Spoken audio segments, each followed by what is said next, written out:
मैं नरेंद्र दामोदर दास मोदी जनता की भारी उम्मीदों और आकांक्षाओं के साथ बम्पर बहुमत पर सवार होकर नरेंद्र मोदी की सरकार ने 26 मई 2014 को केंद्र की सत्ता संभाली थी और तभी से सरकार सुशासन के अपने मूल मंत्र पर अमल में जुट गई।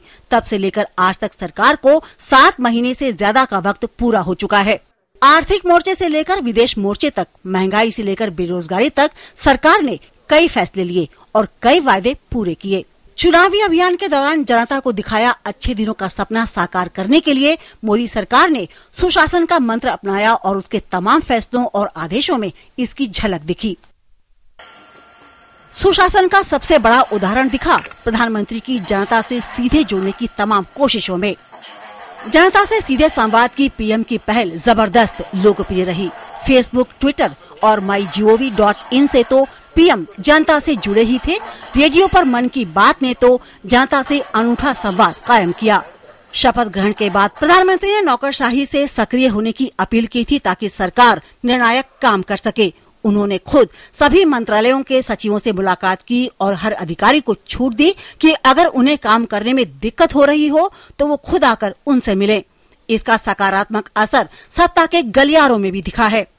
दरअसल मोदी सरकार का सबसे बड़ा मंत्र है न्यूनतम सरकार, अधिकतम सुशासन, और उसी पर चलकर ही तमाम फैसले लिए जा रहे हैं। आजादी के बाद देश के विकास का खाका खींचने में जुटे योजना आयोग को भंग करने मोदी सरकार ने इसकी जगह नीति आयोग नाम से नई संस्था का गठन किया। सरकार के तमाम फैसले और शासन प्रणाली में सुशासन की झलक साफ दिख रही है। सरकार के कुछ बड़े कदमों की बात करें तो गरीबों के लिए हर घर में बैंक खाता खोलने के लिए मोदी सरकार ने जन धन योजना शुरू की, जिसमें अब तक 10 करोड़ से अधिक बैंक खाते खोले गए हैं। मोदी सरकार ने सांसद आदर्श ग्राम योजना चलाकर गांवों के विकास का खाका खींचा है। देश के हर नागरिक को सफाई के लिए प्रोत्साहित करने के लिए सरकार स्वच्छ भारत अभियान चला रही है, जिसमें बड़ी संख्या में लोग हिस्सा ले रहे हैं। दुनिया भर के निर्माताओं को भारत में निवेश के लिए प्रोत्साहित करने के उद्देश्य से सरकार ने मेक इन इंडिया नाम से एक बड़ा मिशन शुरू किया है। मोदी सरकार ने सत्ता में आने के बाद सबसे पहला फैसला काले धन पर SIT के गठन का किया था। विदेशी बैंकों में जमा काला धन को भारत लाने की दिशा में यह एक बड़ी शुरुआत है। सरकार ने WTO में भी आम आदमी के हितों की रक्षा जोरदार तरीके से की। इसी का असर रहा कि संगठन खाद्य सब्सिडी के मसले पर भारत की शर्तों के आगे झुकने को मजबूर हुआ।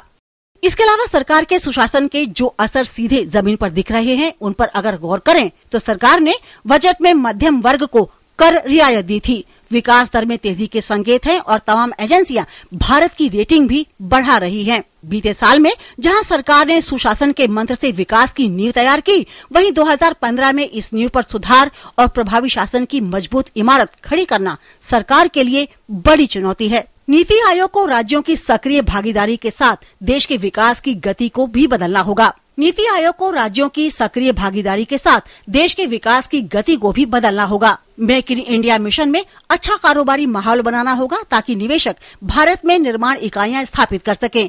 भूमि अधिग्रहण कानून में बदलाव भी इसी का हिस्सा है। तेजी से विकास के लिए डिजिटल इंडिया अभियान जल्द ही शुरू करना होगा ताकि कामकाज में तेजी लाने के साथ साथ पारदर्शिता भी बढ़े। जन धन योजना के तहत अभी भी देश के हर घर में एक बैंक खाता नहीं खुल पाया है। बीमा, रेलवे और रक्षा क्षेत्र में घरेलू और विदेशी निवेश के लिए सकारात्मक माहौल बनाना होगा। GST के जरिए अप्रत्यक्ष कर राज को सरल बनाना होगा। स्किल इंडिया का सपना पूरा करने के लिए विशेष प्रयास करने होंगे। कुल मिलाकर सरकार सुशासन के रास्ते पर तेजी से चल रही है और उसके तमाम फैसले इसके गवाह हैं। लेकिन नए साल में सुशासन और सुधार की इस गाड़ी को और तेजी से पटरी पर दौड़ाने की जरूरत है। News night desk, DD news.